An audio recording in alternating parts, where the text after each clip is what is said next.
Bonjour et bienvenue sur Perron TV pour la dernière émission de l'année scolaire. Nous avons la chance de recevoir un invité dont on a parlé dans les émissions précédentes, Julien Perrault. Bonjour Julien Perrault, qui êtes-vous Je suis un passionné de nature et depuis pas mal de temps, mon métier, c'est de partager le plus largement possible l'amour et le respect de la nature que j'ai ressenti déjà très fort quand j'avais ton âge. Et voilà, je le fais à travers, avec tous mes collègues. On édite des revues, des livres, des documentaires nature.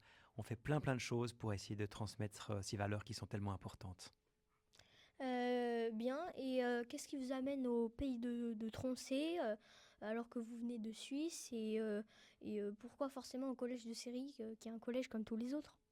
Alors, je suis ici parce que j'ai une collaboration depuis longtemps avec Daniel Auclair, qui est un réalisateur animalier qui habite en lisière de la forêt de Troncet. Et on voulait se voir parce qu'il est en train de préparer un film sur un très bel oiseau noir et jaune qui s'appelle le loriot. Il est en train de terminer le tournage. L'idée, c'était que je puisse un petit peu voir comment ça se passe, rencontrer aussi le co-réalisateur, Didier Lannerit. Et puis, on en a profité aussi pour tourner différentes séquences qui vont servir pour 3 épisodes de la Minute Nature. Et en plus de ça, il y avait aussi une séance de dédicace, conférence, parce que j'ai sorti un livre ce printemps et en même temps, voilà, j'ai combiné ça avec une petite tournée en Auvergne. Et pourquoi cette école? Parce que Daniel m'en a parlé, il m'a dit, il faut que tu viennes lundi à 11 heures. On va faire un super tournage avec les enfants. D'accord. Avez-vous vu des choses qui vous ont émerveillé pendant votre séjour ici? Quand on se balade avec Daniel Auclair pour faire des petits films environnementaux comme la salamandre ou le lierre justement, et ben il nous arrive de découvrir des choses fascinantes et surprenantes. Est-ce que ça a été le cas pour vous là? Oui, c'était le cas. J'ai en particulier vu beaucoup de très beaux oiseaux.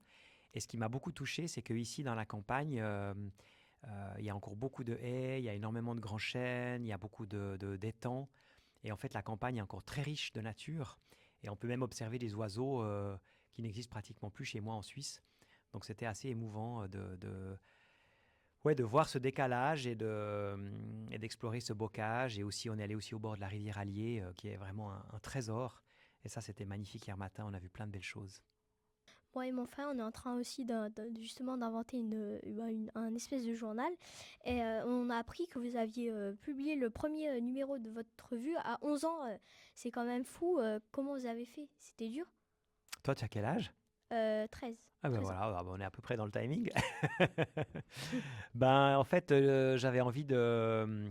J'ai ouais, j'ai vraiment reçu beaucoup de cadeaux de la nature quand j'étais enfant. Et puis en même temps, je me suis rendu compte que souvent, cette nature, on la détruit. Et j'ai réfléchi ce que je pouvais faire de positif.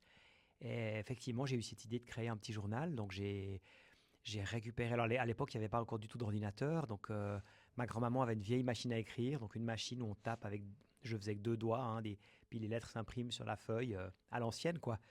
Donc j'ai commencé les premiers numéros de mon petit journal avec cette machine à écrire, et puis après je faisais des photocopies, je mettais je faisais des dessins, des photos, et puis c'est comme ça que la salamandre a commencé, en 1983 en Suisse. Bien. Et pouvez-vous nous présenter la revue Salamandre et son évolution depuis le tout premier numéro, s'il vous plaît? Oui, alors la revue Salamandre a beaucoup évolué parce que quand j'ai commencé, c'était un petit gars haut comme 3 pommes de 11 ans qui la réalisait. Petit à petit, je dirais elle est devenue adulte un peu en même temps que moi. Petit à petit, il a commencé à avoir d'abord quelques pages en couleur, puis ensuite entièrement en couleur, et puis constamment j'ai essayé d'améliorer la présentation, la mise en page. Ensuite, il y a eu l'intervention pour la première fois d'un graphiste professionnel qui a beaucoup amélioré l'allure de la revue. Et puis, j'ai commencé à collaborer aussi avec des amis naturalistes. Et puis, au fil du temps, j'ai commencé même à engager des collègues. Et maintenant, en fait, la revue Salamandre, c'est le travail de toute une équipe. Donc, il y a des rédacteurs naturalistes, il y a des journalistes, il y a des graphistes qui créent tout ça ensemble. Il y a tout un réseau aussi de photographes, de dessinateurs, de spécialistes. Donc, c'est vraiment un travail d'équipe. Bien, et la Salamandre, donc c'est aujourd'hui 3 revues, une maison d'édition, une plateforme vidéo, des émissions TV, un festival. C'est quoi le quotidien du fondateur et rédacteur en chef de la Salamandre? Alors ça change. Ce qui est chouette, c'est que j'ai déjà un peu l'impression, tu vois, d'un côté on me dit mais vous faites la même chose depuis 40 ans, ça doit être casse-pied, vous êtes un peu monomaniaque. Puis en même temps, j'ai l'impression que j'apprends un nouveau métier pratiquement chaque année parce que mon travail il évolue, on a toujours des nouveaux projets, des nouveaux challenges. Et en fait, mon quotidien il est très variable d'une semaine à l'autre. Il y a des semaines où je suis en reportage ou sur le terrain, comme cette semaine là. Aujourd'hui, ce matin, on était sur le terrain faire des observations. Demain, je serai au bureau. Mercredi, je travaillerai aussi devant mon ordinateur, mais à la maison.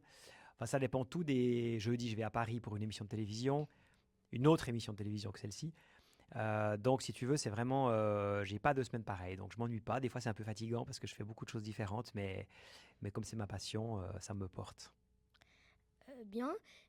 Donc vous êtes désormais chef d'une entreprise d'une trentaine de salariés, une maison d'édition indépendante et sans but lucratif qui se veut éco-responsable.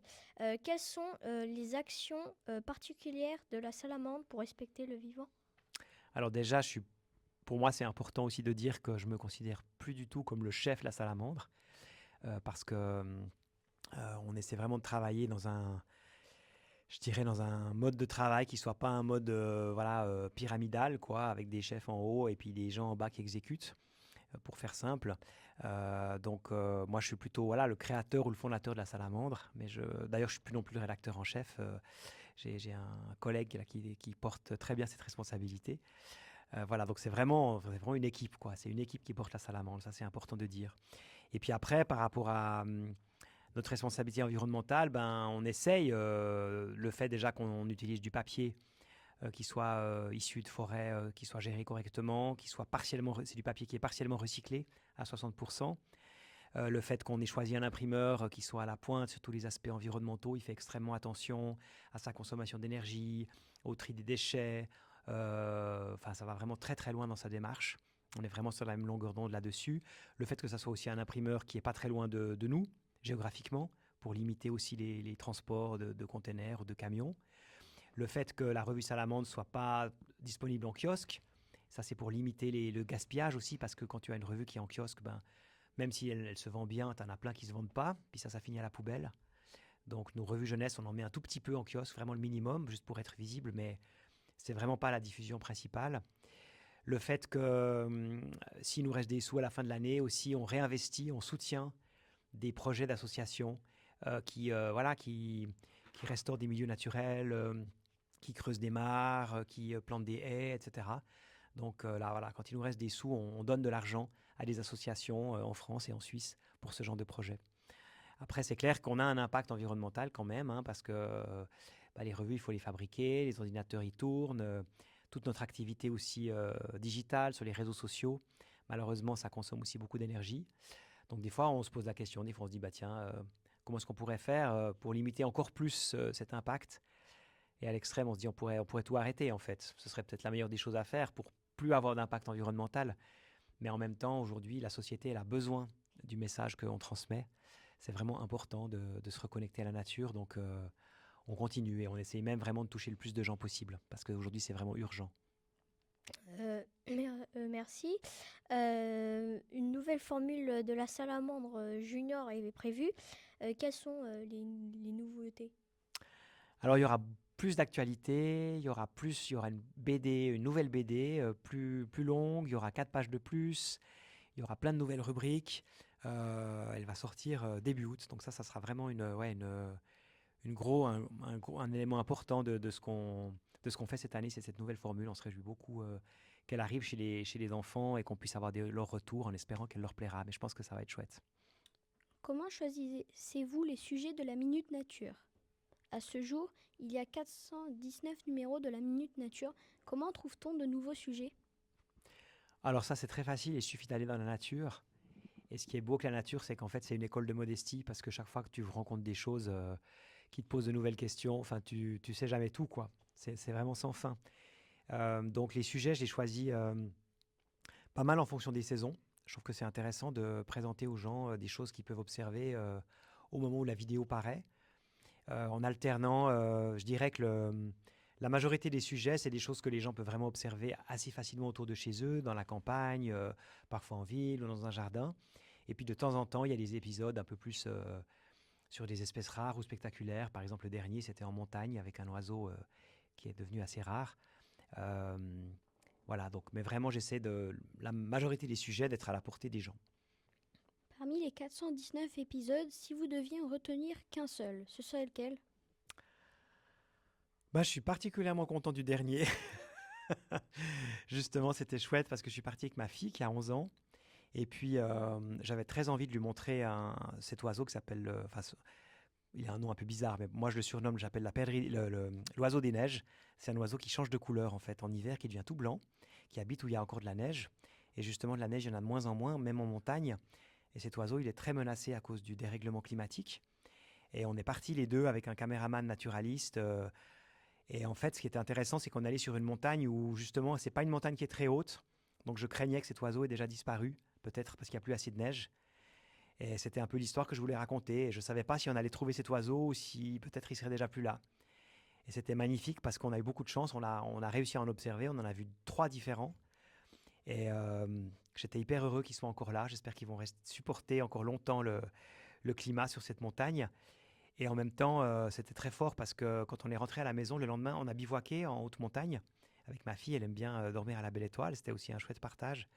Et le lendemain, quand on est rentré à la maison, on a appris qu'il y avait eu une catastrophe en Suisse. Il y a un glacier qui s'est effondré et qui a entièrement enseveli un village. Et voilà, donc dans la vidéo, finalement, j'ai trouvé un moyen de faire le lien entre l'actualité, entre ce drame qui s'est passé dans les Alpes suisses et le drame finalement de cet oiseau qui est menacé de disparition. Voilà. Alors je te dis ça parce que c'était la dernière, mais peut-être que je dirais peut-être que voilà. Enfin, en fait, ce qui m'intéresse, c'est toujours la prochaine, quoi, la prochaine revue, que le prochain livre, que la prochaine vidéo. Voilà, qu'on trouve des angles, des moyens de toucher les gens, de raconter des histoires qui aillent à leur cœur, quoi. Comment vous organisez-vous pour publier une minute nature tous les 2 semaines? Comment on fabrique une minute nature? Super question. Alors en fait, il faut déjà une idée, donc il faut un sujet, donc une plante, un animal ou un milieu naturel.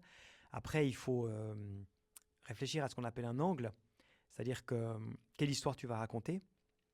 Et ce qui est même important quand tu fais une vidéo sur les réseaux sociaux, même plus qu'un angle, il faut ce qu'on appelle une attaque, c'est-à-dire qu'il faut que la première phrase ou les 2 premières phrases ou le titre de la vidéo, ça soit extrêmement interpellant pour que ça touche les gens, parce qu'en fait, sur les ordinateurs, sur les téléphones, on est tous aujourd'hui submergés de tellement de choses que voilà, pour qu'on ait envie de cliquer, il faut qu'on ait vraiment une formule qui nous touche tout de suite, tu vois. Donc ça, c'est vraiment un truc auquel je réfléchis beaucoup. Et puis après, il faut organiser un tournage avec un caméraman. En général, je travaille avec 3 caméramans différents parce qu'ils ont des points forts, enfin des qualités différentes chacun. Ils ne sont pas toujours non plus disponibles. Et il y a le problème, enfin l'enjeu de la météo. C'est-à-dire que suivant ce qu'on fait, tu vois, si on va faire une vidéo sur les papillons, si le jour qu'on a prévu il pleut, on verra pas de papillons. Donc c'est assez compliqué. Il faut peut-être prévoir 2 journées, une en réserve. Souvent, j'écris aussi une partie des choses qui vont être dites à l'avance, surtout les passages où je dois être assez précis, le début, la fin de la vidéo, par exemple. Et après, il y a aussi certains épisodes, il y a beaucoup d'improvisation, d'autres épisodes, c'est très écrit, ça dépend des sujets. Des fois, il y a des invités. Et puis ensuite, il y a tout un travail de montage. Donc, il y a 2 monteurs qui se répartissent en principe une vidéo sur 2. Ça prend presque une semaine de montage à un épisode. Donc c'est beaucoup de travail. Et puis après, il faut encore le mettre sur les réseaux sociaux. Puis après, il y a encore tout un travail de promotion. Il faut faire plein de choses sur les réseaux sociaux pour qu'un maximum de gens voient cette vidéo. Donc c'est vrai que c'est pas mal de travail. C'est vraiment un travail d'équipe de nouveau. On a aussi appris qu'une de vos premières publications était une interview d'un pissenlit. On ne résiste pas à vous montrer une de nos premières productions.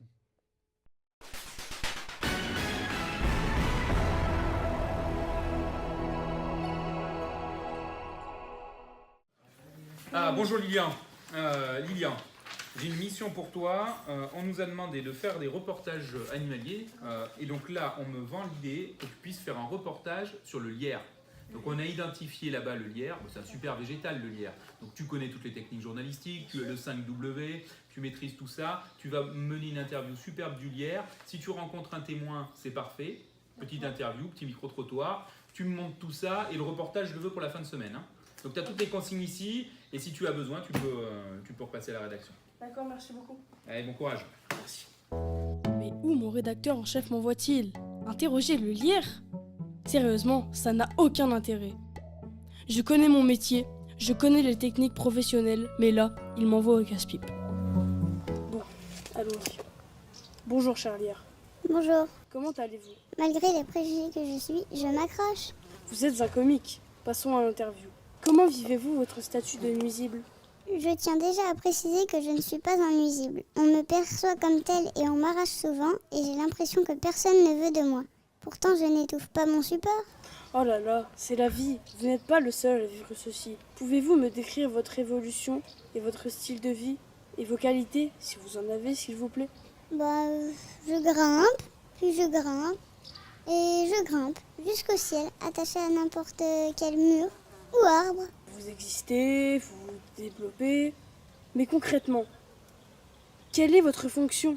Je nourris les animaux comme des merles noirs, des grives, des étourneaux, des fauvettes à tête noire quand je suis en baie. Et quand vous n'êtes pas sous forme de baie? Quand je suis en fleurs à la fin de l'automne, je suis le dernier aliment pour les pollinisateurs. Bon, je sais où il pousse, comment il pousse, son évolution, ses fruits. J'ai de quoi faire un reportage, mais c'est vraiment un sujet ennuyant. Non, monsieur, le lierre n'est pas un sujet ennuyant. Il n'est pas envahissant ni étouffant. Il est bon pour nous. Et à mes yeux, il est magnifique. Il est bon pour l'environnement. C'est un désherbant naturel, un sauveur de vie grâce à ses baies en hiver. Alors oui, il sert à quelque chose. Cher lierre, écoute ce que j'ai à te dire. Oh lierre, défiguré, arraché, détesté. Tu es pourtant, quand tu n'es pas envahissant, décoratif et si beau, de ta tige les feuilles se répartissent, tu montes si haut. Veux-tu rejoindre les anges? Tu es un joyau, jamais je ne te nuirai, je tiens à toi, donc enlace-moi, ne m'étouffe pas. Oh. Alors là, j'ai pris une claque.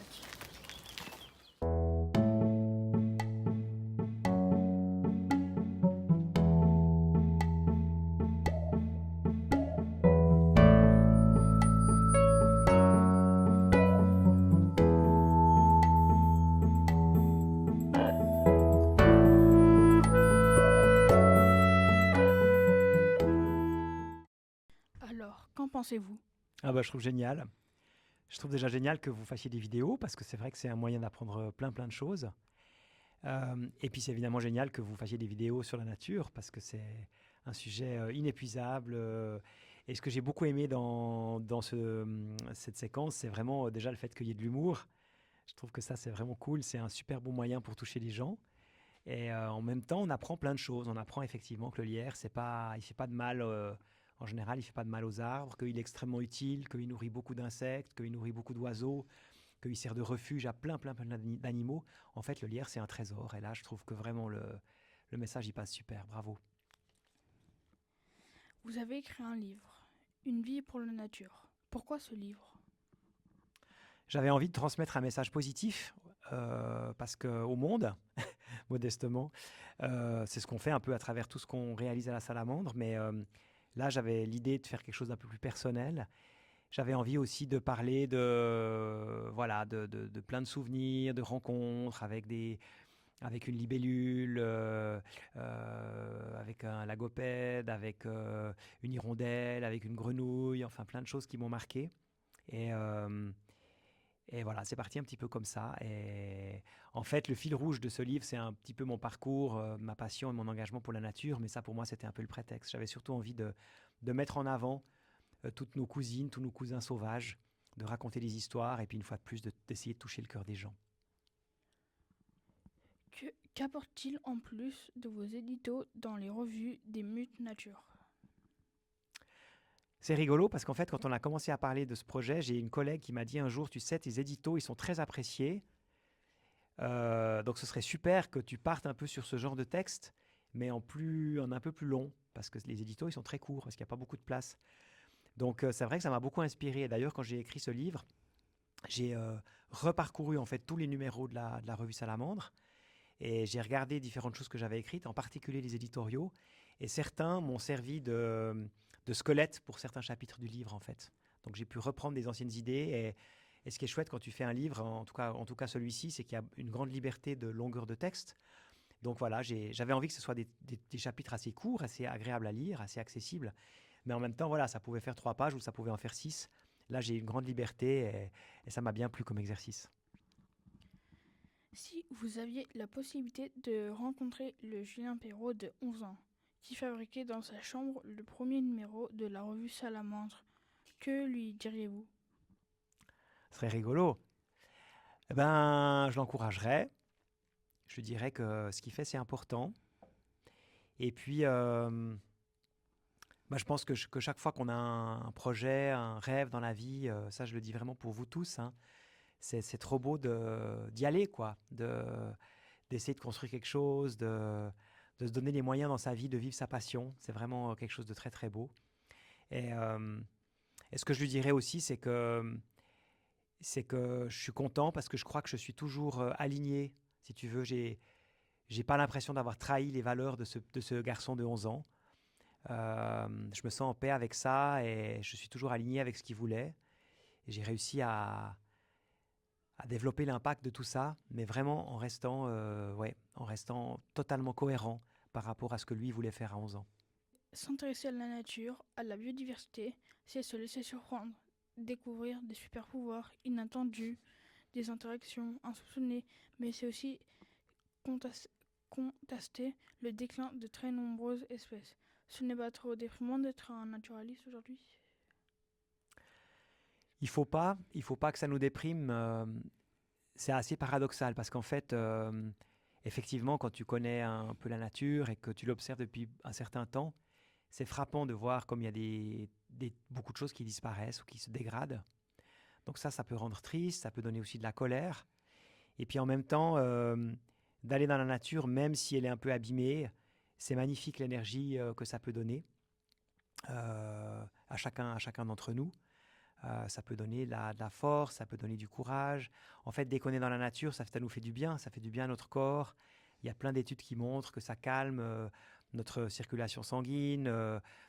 C'est vraiment c'est bon pour le corps, c'est bon pour l'esprit.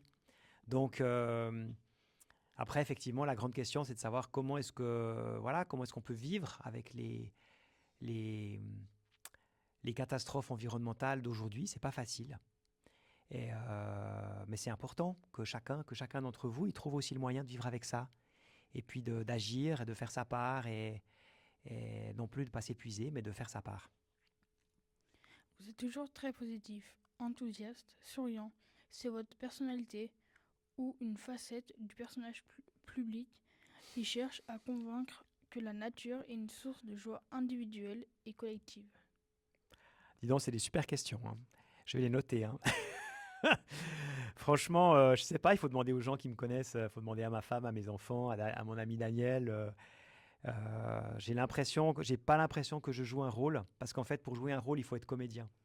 Et moi, je suis pas comédien, je pense que je serais un très mauvais comédien. Donc c'est vrai que dans mes vidéos, si tu veux, j'ai l'impression juste d'être moi-même. Et puis, je suis super content dans ces moments-là, parce que c'est des moments où je suis dans la nature, où je suis en lien avec les gens, même s'ils sont pas là pour de vrai. Et j'adore ces moments. Donc c'est vrai que j'ai aussi des moments où je m'énerve, des moments où je suis triste, des moments où j'en peux plus, où je suis crevé. Mais quand je suis en train de tourner une vidéo, en général, je suis de très très bonne humeur. Et j'ai remarqué dans les commentaires des gens que c'est quelque chose d'important, que les gens, ça les touche justement de voir que ça leur fait du bien d'être un peu une ambiance positive. C'est important. Bonjour, pouvez-vous nous expliquer pourquoi un réchauffement de 1,5, 2 ou 4 degrés serait une catastrophe pour le vivant? Quand on parle de plus 2 degrés, cela ne semble pas si inquiétant. Ressent-on vraiment la différence entre 16 et 18 degrés ou entre moins 6 et moins 4 degrés? Ouais, en fait, ça paraît très peu parce que c'est une moyenne. Tu vois, partout sur la Terre, la température, elle peut être différente. Il ne fait pas la même température où habitent les éléphants que ici à Sérilly. Mais en fait, tu vois, la température moyenne sur la Terre, je crois que... Attends, je me souviens plus si c'est 11, je crois que c'est 11 degrés. C'est la température moyenne sur la Terre. Mais c'est de toute la planète, de tous les océans, de toute l'atmosphère. Donc si cette moyenne-là, elle monte de 1,5 degré, en fait, ça fait une énorme différence. Et par exemple, déjà en France, dans beaucoup de régions de France, ça va être le double. Il y a beaucoup de régions de France qui se réchauffent 2 fois plus vite que la moyenne de la planète. Bah, tu vois, on voit bien cette semaine, les chaleurs qu'on a, c'est pas très normal. Ah, en plus, on n'est pas encore vraiment au cœur de l'été. Donc en fait, c'est une énorme différence. Pour te dire, quand il y avait la dernière glaciation, donc c'était l'époque où il y avait des mammouths, hein, certainement qu'il y en avait qui habitaient ici, t'imagines des mammouths dans la cour de l'école, ça devait être chouette. Il n'y avait pas encore d'école. Quand il y avait des mammouths, eh ben, la température de la planète, elle était à peu près de 4 ou 5 degrés plus basse que maintenant. Donc chez moi en Suisse, quand il y avait 4 ou 5 degrés de moins de la planète, en fait il y avait 1000 mètres de glace au-dessus de ma maison. Tu vois, donc ça peut te donner l'idée à quel point c'est différent. Et en fait, maintenant, les scientifiques nous expliquent que avec une température qui augmente de 1,5 degré ou même de 2 degrés, en fait, ça provoque des énormes changements et que ça, c'est très dangereux pour plein de plantes, pour plein d'animaux et aussi pour nous. Et c'est pour ça qu'il faut qu'on réagisse. Que pouvons-nous faire à notre échelle pour protéger la biodiversité? Alors, on peut faire beaucoup de choses. Si on a un balcon, ou une terrasse ou un jardin, on peut faire beaucoup de choses toutes simples, de laisser un peu du désordre, de ne pas tondre l'herbe tous les week-ends, de planter peut-être des arbustes locaux et pas des espèces exotiques, parce que les plantes locales, elles vont nourrir beaucoup plus d'insectes, beaucoup plus d'oiseaux. On peut donner à boire, par exemple, en ce moment, aux animaux, ils ont tous très soif, les hérissons, les oiseaux, ils meurent de soif. Donc on peut leur mettre un petit peu d'eau qu'on change tous les jours. Ça, c'est des choses très concrètes, toutes simples qu'on peut faire. Et puis, justement, il y a des écoles où il y a des clubs nature, comme ici, où on peut faire aussi des choses concrètes. Peut-être qu'on peut réaménager même des choses dans l'école, peut-être qu'on peut poser des nichoirs, peut-être qu'on peut creuser une petite mare. Dans ton village, dans ton quartier, tu peux aussi motiver tes parents à s'engager pour ça. Ça peut être super chouette aussi de monter un projet en famille avec tes parents.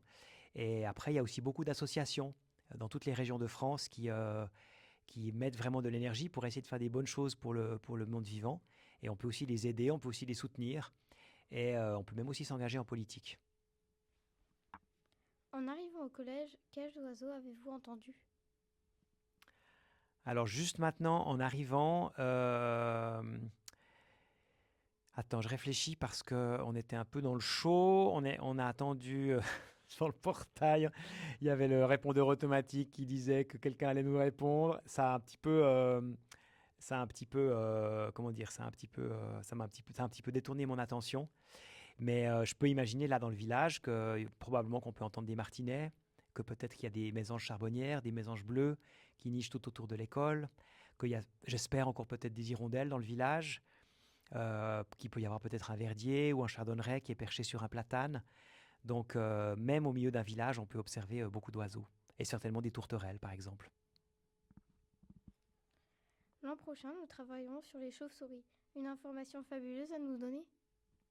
Ouais, que j'ai appris ici, dans l'Allier, il y a 3 jours. Donc j'ai logé chez mon ami Daniel Auclair. Et sa femme, elle travaille dans une école un peu particulière où on s'occupe d'enfants qui voient très très mal, ou même qui sont complètement aveugles. Et elle m'a parlé d'un enfant qui a grandi au Mexique, et en fait qui voyait rien, et qui était un petit peu livré à lui-même. Et il a commencé, pour se repérer, à lancer des cailloux autour de lui, et à écouter le bruit qui revenait des cailloux qui tombaient par terre, un peu comme font les chauves-souris, hein, parce que les chauves-souris, en fait, elles font des cris très aigus, et elles envoient des cris dans l'univers tout autour d'elles, et quand ces cris reviennent vers leurs oreilles, elles analysent, et elles arrivent à savoir où est-ce qu'il y a un arbre, où est-ce qu'il y a un insecte, où est-ce qu'il y a un obstacle. Et en fait, ce petit garçon, il a commencé à faire comme ça, et puis après, en grandissant, il a perfectionné sa technique en faisant des cliquetis comme ça, comme font les chauves-souris, comme font aussi par exemple les cachalots, ces grandes baleines, hein, qui ont un gros museau là, pour se repérer dans les océans. C'est la même méthode. Et en fait, il a vraiment découvert un nouveau moyen de voir l'univers autour de lui sans ses yeux. Et maintenant, il paraît qu'il y a même des écoles pour des gens qui voient très mal, où on apprend ces techniques pour aider les enfants à se repérer les yeux fermés en fait. Donc ça, voilà, c'est pas une histoire de chauve-souris, mais c'est en lien avec un grand talent que les chauves-souris ont de pouvoir se repérer dans la nuit sans aucune lumière. Merci Julien Perrault pour toutes ces réponses et au revoir. Merci beaucoup à tous et bravo pour ce super projet. Je me réjouis de voir la vidéo.